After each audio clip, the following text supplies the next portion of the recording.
Dans cette vidéo, nous abordons un exercice qui est une application directe des probas conditionnels, voilà. Et dans cet exercice, on s'intéresse donc aux familles comportant deux enfants, strictement deux enfants. Et on va noter F, une fille, J, un garçon. On supposera que les quatre possibilités, vous l'aurez effectivement deviné, pour des familles comportant deux enfants strictement, on a quatre possibilités, fille-fille, fille-garçon, garçon-fille, garçon-garçon, pour lesquels le premier élément du couple est l'aîné et le deuxième est le cadet. Et donc on supposera que pour les quatre possibilités que nous avons là, en fait, elles sont équiprobables. C'est-à-dire qu'on a autant de chances, comme vous l'avez juste en bas, désolé, comme vous l'avez juste en bas, on a autant de chances d'avoir fille-fille, fille-garçon, garçon-fille que garçon-garçon. Et ça nous fait un quart, c'est-à-dire 25%. Et donc l'univers, vous l'avez là. Et pour la suite de l'exercice, on va appeler A l'aîné, c'est-à-dire dans ce cadre, par exemple, F l'aîné, C le cadet, c'est-à-dire le second. Et la première question qui nous est posée, c'est celle de savoir la probabilité que le cadet soit un garçon, pardon, sachant que l'aîné est une fille. Donc en réalité, pour la première question, on cherche la probabilité que le cadet soit un garçon, sachant que l'aîné est une fille. Et bien pour répondre à cette question, on va appliquer la formule très simple de Bayes, c'est-à-dire que ça sera donc proba de A inter B, donc inter B, en considérant que le A il est là et le B il est là, sur proba de B. Donc sur proba de aîné égale à une fille. Donc en réalité au numérateur vous avez une assertion toute simple, c'est-à-dire le cadet est un garçon et l'aîné est une fille. On se rapporte à notre univers, on vérifie les situations qui valident cette assertion-là. Cadet garçon, aîné fille, effectivement c'est la seule possibilité où vous avez le cadet qui est un garçon et l'aîné qui est une fille. Donc en réalité on cherche simplement au numérateur la probabilité qu'on ait fille-garçon et au dénominateur on cherche la probabilité que l'aîné soit une fille. Donc c'est-à-dire qu'on est, en revenant à l'univers, on est soit dans cette situation ou dans cette situation, parce que dans les deux autres on a l'aîné qui est un garçon et là l'aîné qui est un garçon également. Donc il n'y a que ces deux situations pour lesquelles nous avons aîné-fille. Donc en réalité on cherche la probabilité fille-fille ou fille-garçon. Voilà. Et donc au numérateur, on va garder déjà comme ça, fille-garçon. On va décomposer le dénominateur. Et là, vous avez en fait probabilité de A union B. Comme vous pouvez le voir, vous avez A union B. Et là, ça, c'est probabilité donc de A plus probabilité donc de B moins la probabilité de leur intersection. Mais on ne va pas le noter parce qu'en réalité, la probabilité de l'intersection est nulle parce que ces deux événements sont indépendants. On peut pas avoir une famille fille-fille et fille-garçon à la fois. Donc l'intersection est nulle, on n'a pas besoin de faire moins probabilité de leur intersection. Donc au final, on se rapporte simplement à cette écriture-là. Et vous l'aurez compris, donc ces valeurs sont équiprobables, ces combinaisons pardon, sont équiprobables. Donc on a un quart en haut et en bas vous avez un quart sur un quart. Donc vous avez un quart, pardon, un quart plus un quart, voilà, j'allais dire. Donc au final vous avez un quart sur deux quarts. Ce qui vous fait la première fraction par l'inverse de la deuxième fraction. On simplifie les 4 et ça nous ramène en demi. Donc la probabilité que le cadet soit un garçon, sachant que l'aîné est une fille, est de 1 demi. Voilà ce qu'il fallait donc démontrer. Et après ceci, la deuxième question, on nous demande, sachant que au moins l'un des deux enfants est une fille, ce qui est intéressant, c'est qu'on va simplement se limiter à ça et on va essayer de noter déjà ça. On va s'exercer à effectivement traduire ce qui est écrit en langage de probabilité. Donc on nous demande, sachant que au moins l'un des deux enfants est une fille. En réalité, si on devait noter ceci, on dirait sachant, vous voyez, avec le slash, au moins, c'est-à-dire supérieur ou égal à une fille. Donc, sachant qu'au moins l'un des deux enfants est une fille, donc sachant qu'on a supérieur ou égal à une fille, on cherche donc quelle est la probabilité que l'autre soit un garçon. Vous voyez, quelle est la probabilité que l'autre soit un garçon. Donc en réalité, ceci nous ramène à la probabilité. Donc autre soit un garçon, sachant qu'on a au moins une fille, c'est simplement la probabilité qu'on ait enfant mixte. Parce qu'en réalité, si on a au moins une fille ou qu'on cherche la probabilité que l'autre soit un garçon, c'est exactement la même chose que de chercher la probabilité qu'on ait enfant mixte, sachant qu'on a au moins une fille. Une question de logique. Donc voilà la transcription de cette question en langage de probabilité. Au final, on va exactement appliquer la formule de Bayes. Ça nous fera probabilité que vous ayez enfant mixte et qu'on ait au moins une fille sur probabilité que vous ayez au moins une fille. On se rapporte à notre univers. Vous voyez, la première assertion, c'est enfant mixte et au moins une fille. On revient là, vous voyez, on a deux combinaisons d'enfants mixtes et effectivement, on a au moins une fille. Donc, ça nous ramène simplement à la probabilité qu'on ait soit fille-garçon ou donc l'union garçon-fille sur la probabilité que vous ayez au moins une fille. La probabilité qu'on ait au moins une fille, nous sommes dans ces trois situations-là, parce que la dernière, il n'y a pas de fille, mais ces trois premières, on a au moins une fille dans chacune des combinaisons.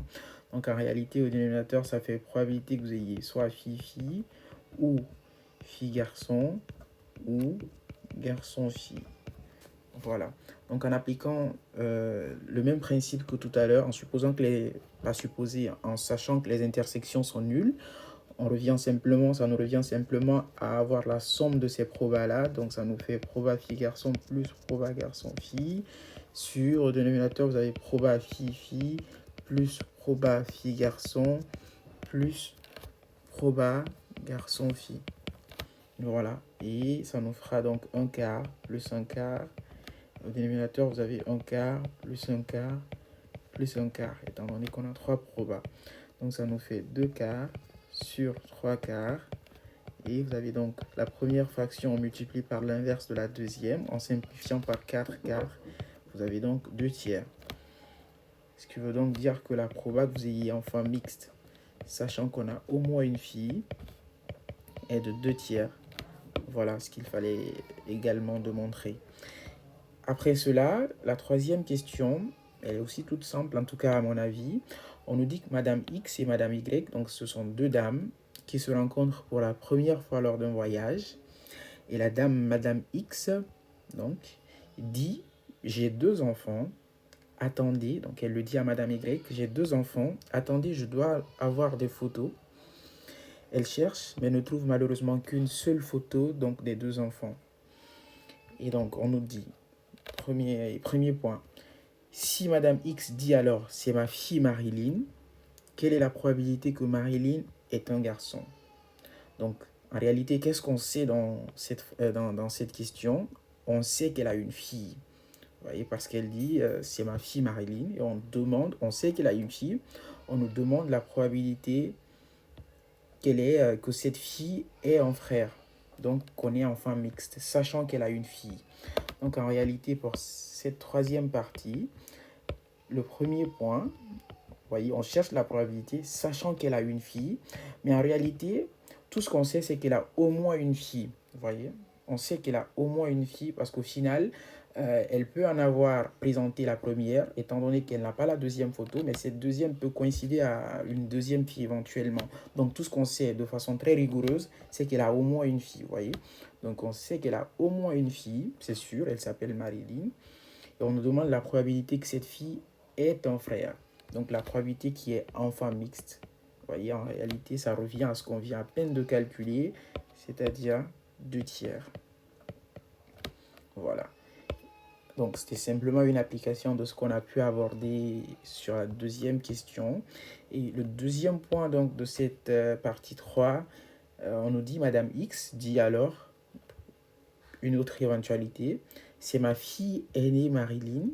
Quelle est la probabilité que Marilyn ait un frère? Donc, en réalité, qu'est-ce qu'on sait? Vous voyez, le cheminement que j'utilise, je pars toujours du principe de poser, de mettre les bases sur ce qu'on sait déjà. Donc, en réalité, ici, on sait qu'elle a une fille et de surcroît, une fille aînée qui s'appelle Marilyn. Donc, Pour cette partie, en fait, on cherche la probabilité sachant qu'elle a une fille aînée. Donc, sachant que l'aînée est une fille, on cherche la probabilité, vous voyez, on cherche quelle est la probabilité que Marilyn est ton frère. Donc, on cherche la probabilité sachant que l'aînée est une fille. Donc, on cherche simplement la probabilité que le cadet soit donc un garçon, sachant que l'aînée est une fille. Et ça nous ramène à ce qu'on a déjà calculé, c'est-à-dire les 1,5. Vous voyez? Donc, ça nous fait les 1,5. Donc, en réalité, cette troisième partie ne t'est qu'une application de ce qu'on a pu aborder un peu plus haut. Donc, on passe à la quatrième partie. Dans cette partie, on nous dit, donc, lorsque le téléphone sonne dans une famille de 2 enfants, composée exactement d'une fille et d'un garçon, la fille répond à l'absence des parents avec probabilité P. Donc, nous sommes dans le cadre de deux familles, d'une famille composée exactement de 2 enfants, une fille et un garçon exactement. Et on nous dit que dans cette situation précise, la fille répond au téléphone avec une probabilité P. Donc, c'est-à-dire que sur cette partie 4, ce qu'on peut tirer de cette phrase, c'est que la probabilité que la fille décroche, sachant que nous sommes dans une situation d'enfant mixte, c'est-à-dire il s'agit d'une famille composée d'exactement une fille et un garçon, on nous dit que la probabilité que la fille décroche dans cette situation-là est de P. Voilà qui est dit. Et donc, la suite, on nous dit que les parents Dupont ont 2 enfants. Attention, on ne nous dit pas qu'ils ont 2 enfants, c'est-à-dire une fille et un garçon, non. L'information, c'est simplement que les parents Dupont ont 2 enfants. Et on nous dit qu'ils les ont laissés pour la soirée. Le téléphone sonne, une fille décroche.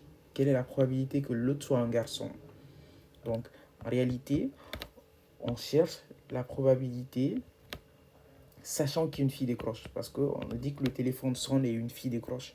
Donc, sachant qu'une fille décroche, donc on sait déjà qu'il y a une fille, on cherche la probabilité que l'autre soit un garçon. Donc, la probabilité enfant mixte, sachant qu'une fille décroche. Vous voyez un peu la logique? Et donc là, effectivement, c'est, si vous voulez, l'inverse de ce qu'on a là. Donc, on applique la formule de Bayes. Ça nous fait probabilité enfant mixte et fille décroche sur probabilité que la fille décroche. Vous voyez? Donc, ce qui sera intéressant dans cette écriture-là, ça sera l'application des formules de Bayes et de probabilité totale. Pour le numérateur, vous voyez, on cherche la probabilité donc on est enfant mixte et que la fille décroche. Vous voyez, c'est ce qu'on cherche. Comment on va trouver ceci? On va s'intéresser simplement à ce qu'on a comme données. Vous voyez, on va partir de ça. La probabilité que la fille décroche, sachant qu'on est enfant mixte, en fait, on la connaît cette probabilité. Mais si on devait appliquer la formule de Bayes à cette probabilité, ça serait donc, si on cherchait à la calculer par exemple, si on la cherchait, ça serait probabilité que la fille décroche et qu'on est enfant mixte sur proba qu'on est enfant mixte. Vous voyez, ce serait proba de A inter B sur proba de B. Et ceci, en fait, le numérateur, ça revient simplement à enfant mixte et fille décroche. C'est-à-dire que fille décroche et enfant mixte, c'est la même chose que enfant mixte et fille décroche. Le sens importe peu. Donc, je le réécris simplement sur proba de enfant mixte. Et en réalité, ça veut simplement nous dire que si on doit tirer ceci, en fait, si vous devez tirer la probabilité que vous ayez enfant mixte et que fille décroche, ça nous revient simplement au produit de ces deux-là. Vous voyez, ça vous ramène au produit de ces deux. C'est-à-dire que vous avez ceci, ça, fois ça. Donc, on dira que la probabilité qu'on ait enfant mixte et que la fille décroche est égale donc à la probabilité que vous ayez enfant mixte fois la probabilité que la fille décroche, sachant que vous avez enfant mixte. Vous voyez? Donc, ceci, le numérateur, on a trouvé son écriture. Et en réalité, on connaît la probabilité qu'on ait enfant mixte. Enfant mixte, ça nous ramène à 2 situations sur 4. Vous voyez, ici, vous avez enfant mixte. Donc, la probabilité que vous ayez enfant mixte, en fait, c'est la probabilité que vous ayez ces deux-là. Et donc, ce sont 2 situations sur 4. Donc, en réalité, la probabilité que vous ayez enfant mixte, elle est de 2 quarts, c'est-à-dire 1 demi. On va le faire un peu plus devant. Ça sera bien. Attendez, ou bien je le décompose. Ça sera donc la probabilité, en fait, que vous ayez fille-garçon ou que vous ayez garçon-fille. Donc, ce qui nous fait 1/2. Vous voyez? Et cette probabilité-là, c'est celle que vous avez ici. Vous voyez? Ça vous fait aussi P. Voilà.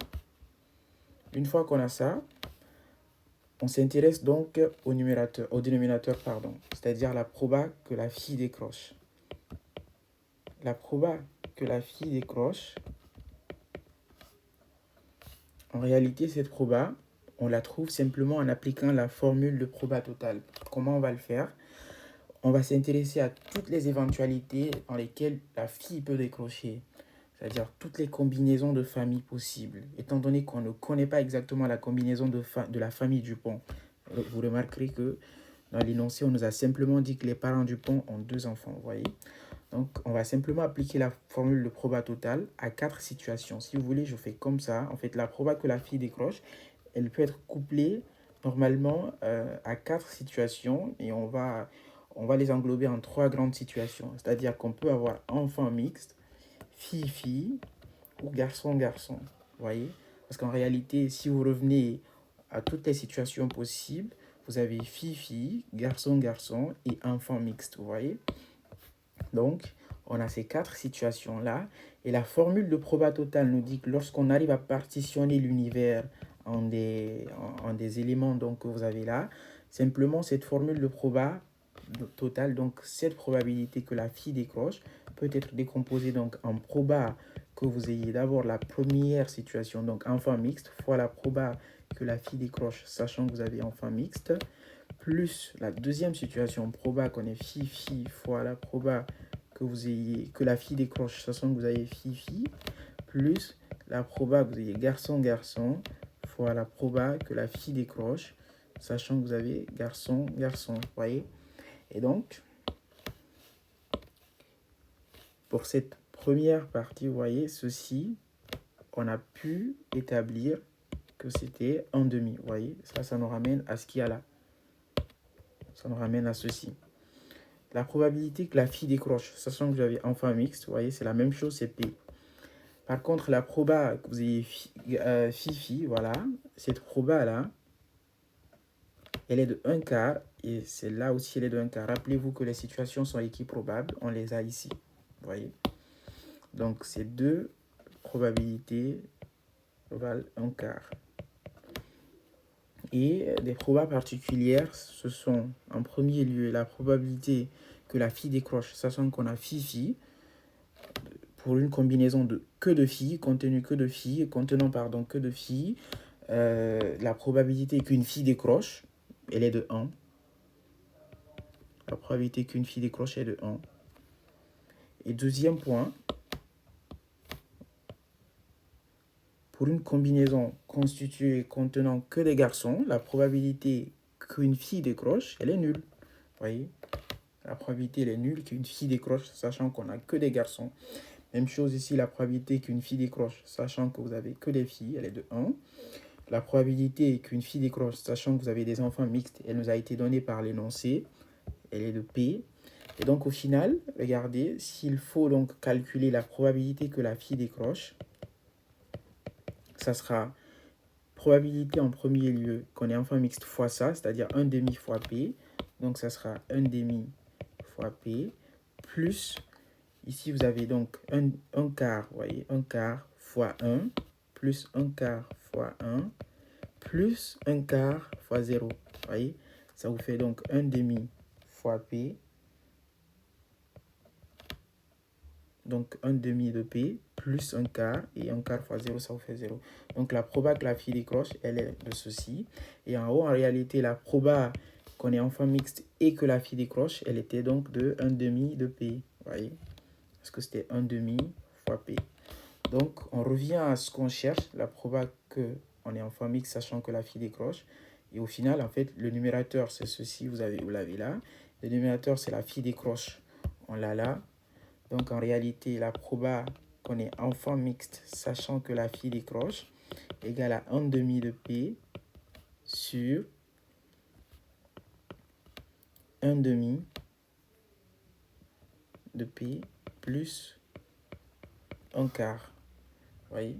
Et s'il faut simplifier donc par 1/2 si on veut, hein, on peut dire donc que ça fera déjà au numérateur, on garde les 1/2 de P. Ici, vous avez 1/2 facteur P plus 1/2. Pardon, P plus 1/2. Parce qu'en fait, si on factorise par 1/2, le 1/4, il en reste 1/2. Parce qu'au final, si on développe, on retrouve le 1/4. Donc au final, on simplifie les 1/2. Vous avez donc P sur P plus 1/2. Donc la proba que la fille qu'on est enfant mixte, pardon, sachant que la fille décroche, qu'on est enfant mixte, sachant que la fille décroche, elle est de P sur P plus 1/2. Voilà, voilà ce qu'il fallait démontrer. Donc je vous invite à reprendre la vidéo s'il y a des points qu'il faut éclaircir. Je pense que j'ai pu en tout cas éclairer la lanterne de... J'espère en tout cas que j'ai pu éclairer la lanterne de beaucoup d'entre vous sur cet exercice-là. Et si jamais il y a des questions encore, n'hésitez pas à me les poser dans les commentaires et je ferai feu de tout bois pour répondre aux questions, au maximum de questions possibles. Merci bien et on se retrouve dans la prochaine vidéo.